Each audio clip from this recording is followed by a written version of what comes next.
Alright guys, welcome back to another video. As you can see, my new nest from Tar Heels ants came in today. I put a mini hearth up here for reference about just how giant this box is. What we're going to do in this video is it's just going to be an unboxing video. So if this is your type of stuff, if you like to watch unboxings and reviews, that's what this is going to be. Stay to the end of the video, watch the entire thing. If you like it, like it. If you don't, that's okay. You can dislike it if you're not. Leave a comment. I actually had to move my ant nests over here, but we'll get into that in a second. We'll get right back into it after this intro.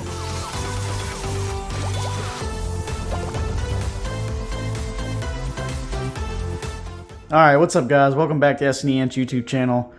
Forgive my voice, I'm a little sick today, but the package from Tar Heel Ants came in. I didn't want to miss an opportunity to unbox this for you guys, show you what's in it. Like I said in the intro, this box is massive. I did not expect this big of a box, to be quite honest with you. I'm going to open the box. It should be all just packaging, peanuts, and wrap. So I'm going to get all that out of the way, sit what I got on the counter, and then we can go over everything that I got from Mac over at Tar Heels. So give me 1 second, let me get this unpackaged, and then we'll go over the actual nest that I got in from him myself. I don't want you guys staring at a box the whole video, so be right back. So after unpackaging everything, you can see Mac does not play around. This entire box is filled to the brim. Absolute max with packaging peanuts. So I ordered two things from him. We'll go over both here in a second, but I've kind of already hinted and talked about this a little bit in the past couple videos about getting an upgrade for this nest, because this nest is pretty much maxed out.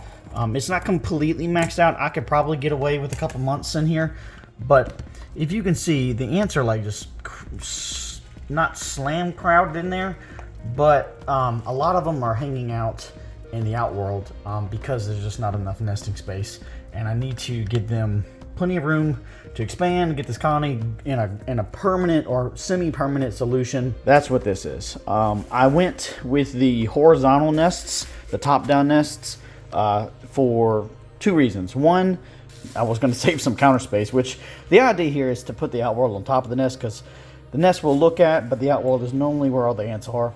And the second thing is, if I got any bigger, it's a fall risk, because as you get bigger in these, they get higher and higher, and then they can fall over and break. So it's safer to have them flat on the counter, easier to heat. We'll go over all of that in this video, and then we'll go over this as well. This is something else I had alluded to also. So what we're gonna do here is open this nest up. Be careful with knives, and be careful not to cut yourself or scratch the nest.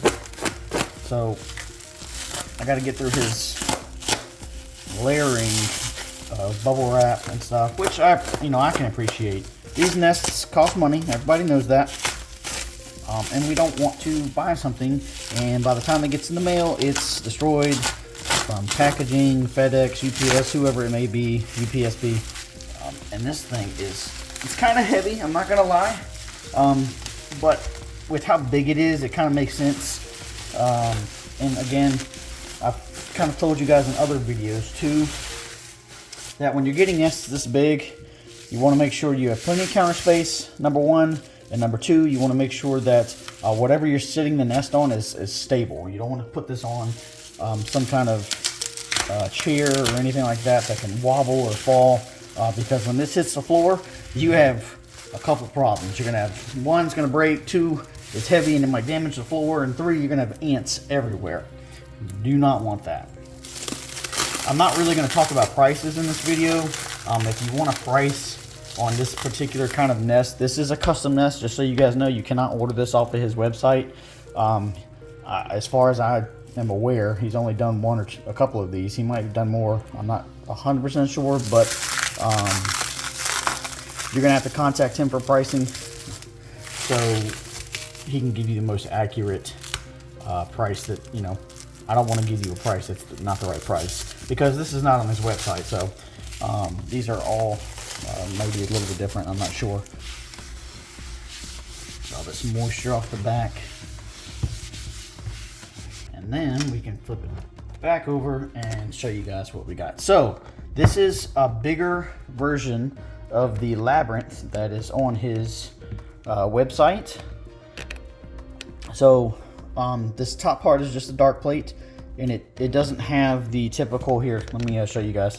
It doesn't have, so normal dark plates that he gives you guys have circles that kind of go into the magnets and they hold on.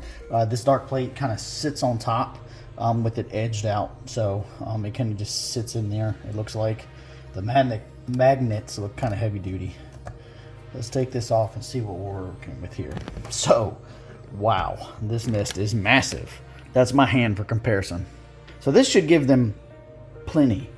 Honestly, maybe a little too much space, but plenty of space. He did give me 2 entrances, which I appreciate. A hole here, we have a hole up here, and then we have a hole over here.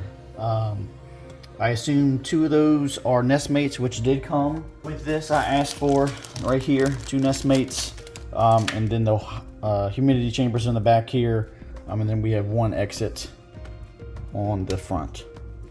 Looking back, hindsight is 2020. I probably should have got another entrance, and I could have just blocked it, but for now this is good.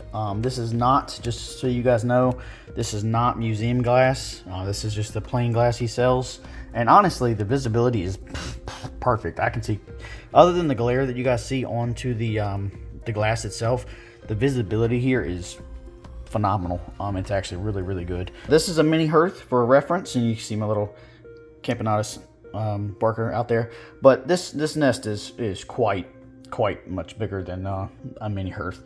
You wouldn't get into this size until year, it really depends on your colony size, but year 2 or 3.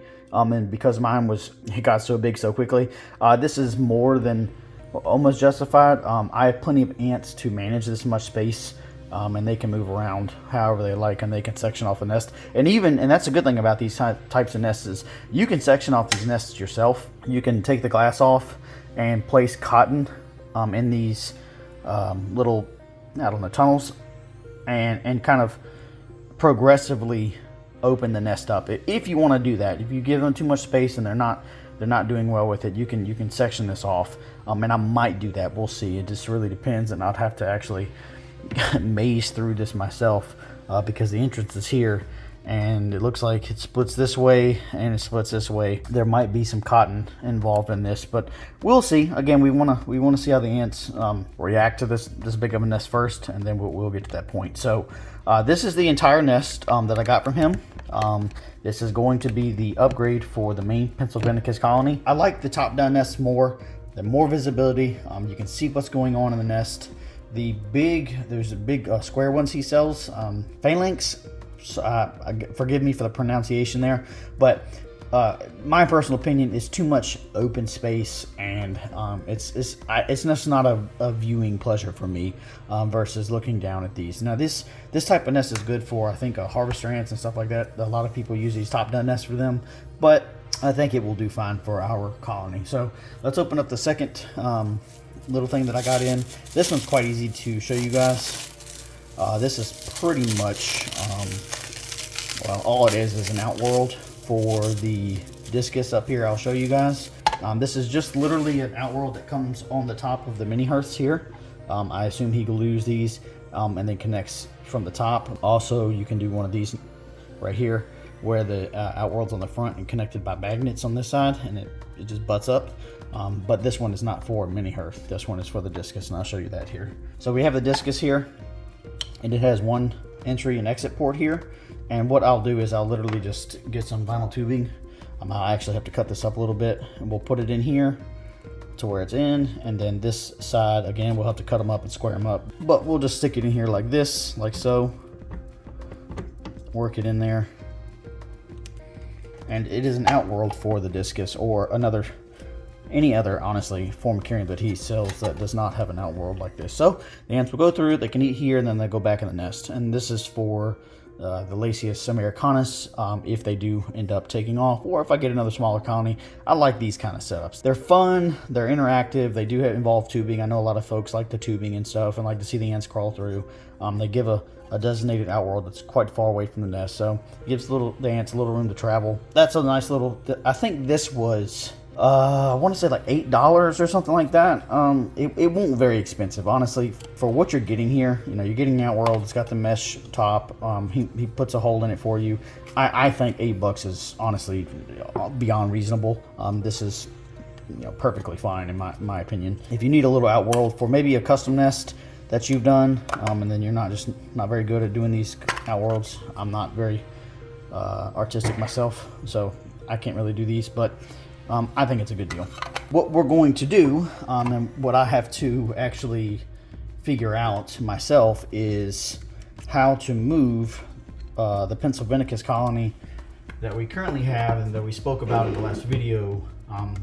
That is actually going into diapause here soon, because this actually came in the day after recording that main video about diapause. Is how we're going to actually move this Pennsylvanicus colony into this. That's the biggest challenge I'm going to have to think about, because I do need to end up cleaning this Outworld. I need to figure out how to get all these ants into some type of container to house them temporarily for me to clean this out, and then I need to devise a plan to move them out of this nest into this nest, because they're not being very active right now. No. My other concern is to make sure that this actually fits into my mini fridge, which I think it does. We talked about the space in the bottom, which I think this will be fine. But I think once they get all moved in, they get calmed down, I think this will be really good for them, to get them out of the Outworld, to get them all into the nest, and they can explore and do what they want in here. And I don't have to worry about the current issue is, let me move this box out of the way. The current issue is when I take this top off to feed them, because the sides are so high, they don't have a lot of room to crawl up. Even with a fluon barrier, they only have to crawl up a little bit and then they hit the fluon. And as you can see, there's one right here on the top. They can get on the sides pretty easily. Pennsylvanicus are known to climb extremely well. So I'm hoping once all the ants move into this nest, there won't be so many hanging out in the Outworld. They'll have most of the colony inside the nest, and they might have a handful of foragers out here, and they won't be hanging out like on this branch back here.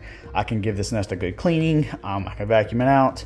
I might douse it with some a little bit of alcohol to get, and then put a new fluon barrier up. I got a whole list of things I need to do to this Outworld actually after I move them in here. So that's the biggest hurdle right now, is trying to get all of this in here successfully without, you know, losing ants or having escapees or having a major breakout. We don't want any of that. So we'll do a video on that, and that one might be fairly long, and I might have to get the editor to chop it up, because it may just be one huge recording, and I'll get them to chop it up a little bit. So anyway, here's the new nest. Like I said, do you want something like this? Contact Mac over there at Tar Heels Ants. This thing is awesome.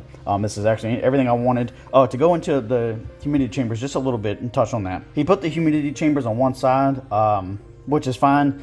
I was expecting maybe one here, maybe one here, but it's okay. They're both on this back corner, so a lot of the first stage brood will stay in this back corner, and then what I can do is I'll have the heat cable snake along here, so they can do all the later stage brood on this side.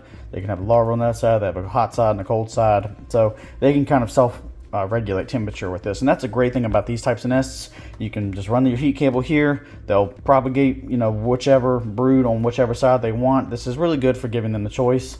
There's like I said, a nest mate back here and a nest mate back here, and you know, they can drink if they need to. This side will be more of a dry side, and this will be more of a humid side, and then they can leave and eat out of the exit hole here. So I appreciate you, Mac, if you're watching. This thing is awesome. I really dig it. I like how you did the black paint. Everything was cool on it, and the magnets look pretty heavy duty. So I think you did a great job. I think everything, you know, honestly turned out great. This is exactly what I was looking for.